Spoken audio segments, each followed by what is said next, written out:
Hello all, welcome back to our channel. So students, in this video we will discuss the subject Telugu.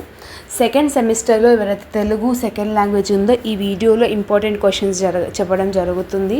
So video అనేది skip చేయకుండా చూడండి. ఈజీగా మీరు full marks ఎలా score చేయాలి తెలుగులో. సో చాలామంది బై మిస్టేక్గా తెలుగు లాంగ్వేజ్ తీసుకునే వాళ్ళు ఉన్నారు. So I have observe some of the students. Personally వాళ్ళు చెప్పినారు ఏంటి అని అంటే, నేను తెలుగు తీసుకున్నాక బట్ నాకు తెలుగు రాయడం రావట్లేదు, ఇప్పుడు ఎలా పాస్ అవ్వాలి అని చాలామంది చెప్తున్నారు.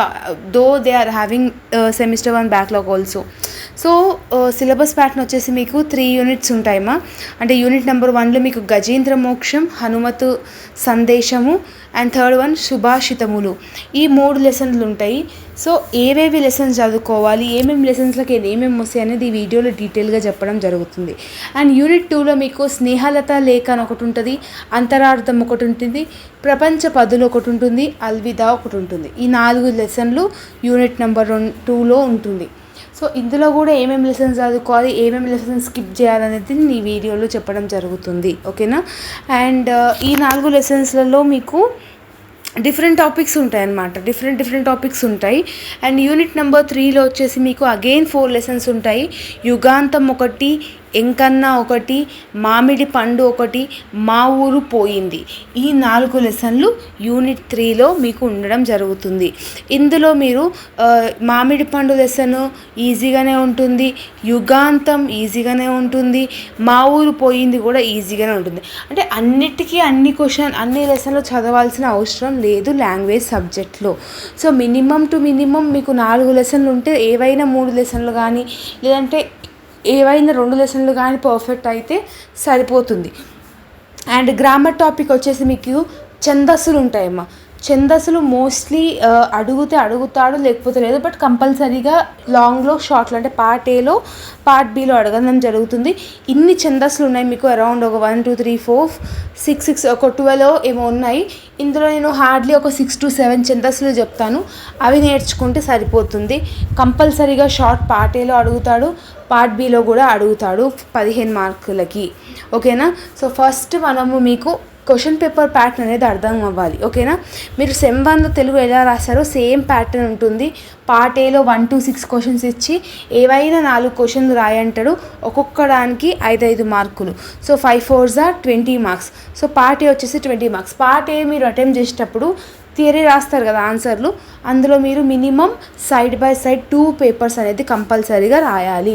నేను ఎలాగైతే ఇప్పుడు మీ వీడియోలో మాట్లాడుతున్నానో అదే మీరు ఆన్సర్ ఫార్మాట్లో రాయాలి. టాపిక్ని అండర్స్టాండ్ చేసుకోవాలి, రాయాలి, అంతే.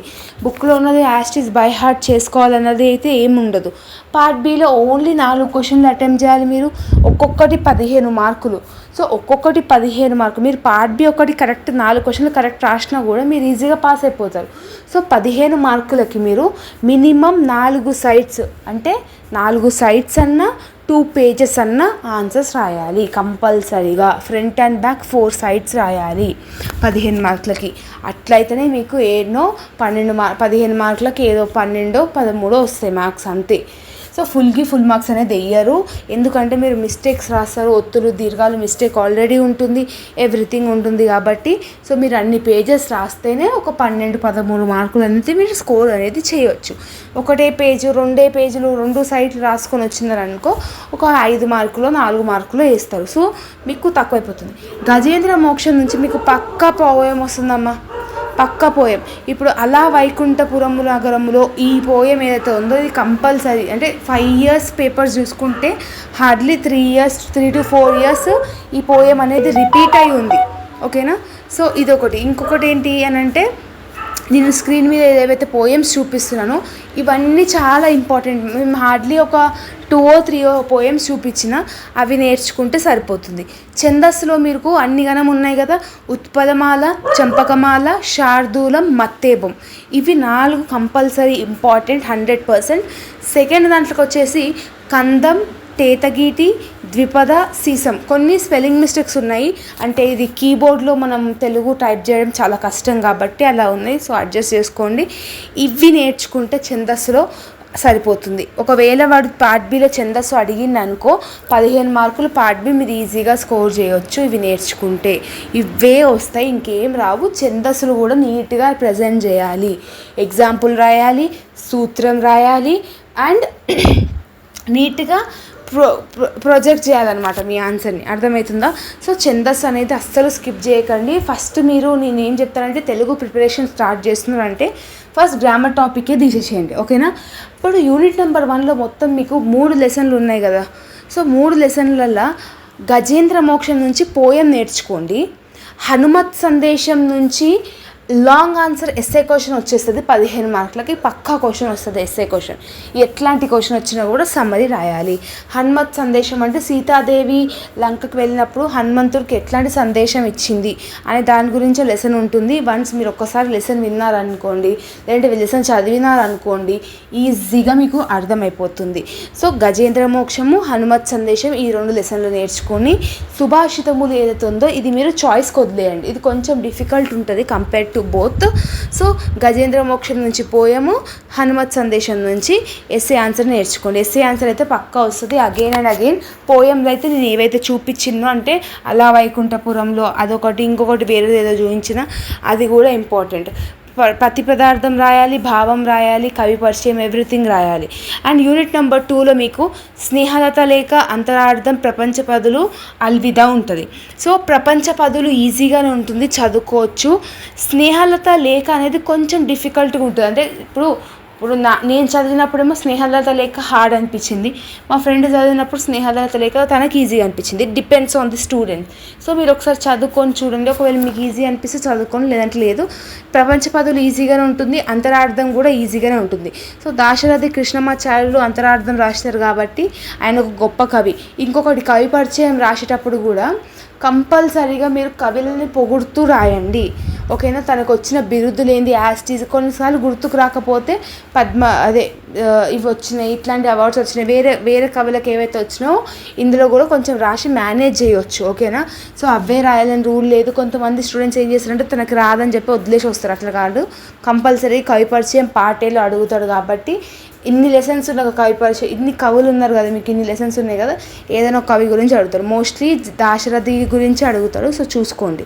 యూనిట్ నెంబర్ 3లో మొత్తం యుగాంతం, ఎంకన్న, మామిడి పండు, మా ఊరు పోయింది. ఈ 4 లెసన్లో మామిడి పండు అనేది ఈజీగానే ఉంటుంది, మా ఊరు పోయింది ఈజీగానే ఉంటుంది, యుగాంతం కూడా ఈజీగానే ఉంటుంది. సో ఎంకన్నా కూడా ఈజీగానే ఉంటుంది. కానీ వన్స్ చూసుకోండి, ఎంకన్నా మా ఊరు పోయిందా అంటే కొన్ని మీరు చదివేదాన్ని బట్టి ఉంటుంది కదా. అసలు నాకైతే యుగాంతం, మామిడి పండు, మా ఊరు పోయింది ఈజీగా అనిపిస్తుంది. సో మీకు ఇంకేమైనా 3 చాప్టర్స్ ఈజీగా అనిపిస్తే అది నేర్చుకోనికి ట్రై చేయండి. సో కంపల్సరీ పార్టీలో ఒక క్వశ్చన్ అడుగుతాడు ఏదైనా ఒక లెసన్ నుంచి, మోస్ట్లీ వాడు మామిడి పండు నుంచి అడగడం జరుగుతుంది, ఓకేనా? సో ఇది స్టూడెంట్స్ తెలుగుకు సంబంధించిన ఇంపార్టెంట్ క్వశ్చన్స్. ఇంపార్టెంట్ అంటే ఏముండదు, ఇవే ఉంటాయి. సందర్భ సహిత వాక్యాలు కూడా ఎట్లా ఉంటుందంటే, సో మీరు లెసన్ని గుర్తుపట్టాలి. లెసన్ని గుర్తుపట్టి దానికి ఏదైతే రిలేటెడ్ ఉంటుందో, ఇప్పుడు ఫర్ ఎగ్జాంపుల్ హనుమత్ సందేశం నుంచి కంపల్సరీగా సందర్భ సహితం ఇస్తాడు వాడు. సో అట్లాంటప్పుడు హనుమంతుడి గురించి ఎట్లా రాస్తారు, కవి పరిచయం, భావం ఈజీగా కవి పరిచయం ఉంటుంది, ఇంకొకటి ఉంటుంది కదా. సో అవి 2 సేమ్ ఉంటుంది అనమాట. సో అట్లా మేనేజ్ చేయొచ్చు. సో పీడిఎఫ్ అనేది నేను టెలిగ్రామ్లో అప్లోడ్ చేసినాను తెలుగుకి సంబంధించి. ఆ పీడిఎఫ్లో ఉన్న important poems, grammar, everything A to Z అందులో ఉంది. సో అది మీరు ప్రిఫర్ చేసుకుంటే సరిపోతుంది. బుక్స్ లేదన్నా కూడా టెన్షన్ లేదు, పీడిఎఫ్ అనేది ఆల్రెడీ నేను అప్లోడ్ చేసినాను టెలిగ్రామ్లో. సో టెలిగ్రామ్లో జాయిన్ అయితే ఈ సబ్జెక్ట్ అనే కాదు, వేరే subject important questions, answers, PDFs కూడా మీకు అందులో దొరకడం జరుగుతుంది, ఓకేనా students? So this is all about the video. మీకు ఈ వీడియో నచ్చినట్టయితే like, share and subscribe to our channel. మన ఛానల్ నియర్ టు 50K ఉంది కాబట్టి ఐ హోప్ దట్ ఈ ఎగ్జామ్స్ అయ్యే లోపల మీరు 50,000 సబ్స్క్రైబర్స్ ఫినిష్ చేస్తారని అనుకుంటున్నాను. మీకు ఈ వీడియో అండ్ మన ఛానల్ యూస్ఫుల్ అవుతుంది అని అనిపిస్తే, ఈజీ వేలో అండర్స్టాండ్ అవుతుంది అనిపిస్తేనే సబ్స్క్రైబ్ చేయండి. ఎందుకు నేను ఈ వీడియోస్ చేస్తున్నానంటే, చాలామంది నా సబ్స్క్రైబర్స్ ఏంటి అంటే పార్ట్ టైం చేసుకునేటోళ్ళు ఉంటారు, జాబ్ చేసుకునేటోళ్ళు ఉంటారు, ఎగ్జామ్కి ఒక 10 to 15 days చదివేటోళ్ళే ఉంటారు. సో వాళ్ళకి వీడియో అనేది అనేది ఈజీగా అండర్స్టాండ్ అవ్వాలని ఒక ఇంటెన్షన్తోనే వీడియోస్ అనేది చేయడం జరుగుతుంది. వాళ్ళకి సింపుల్ అండ్ ఈజీ. బికాస్ చాలామంది పర్సనల్గా నాకు కూడా చెప్పడం జరిగింది ఏంటంటే, అక్క మీ వీడియోస్ క్విక్ అండ్ రివిజన్గా ఉంటాయి, క్విక్గా అర్థమైపోతాయి, మొత్తం అంత డెప్త్గా కాకుండా కూడా ఈజీగా I can score good marks అని చెప్పినారు కదా.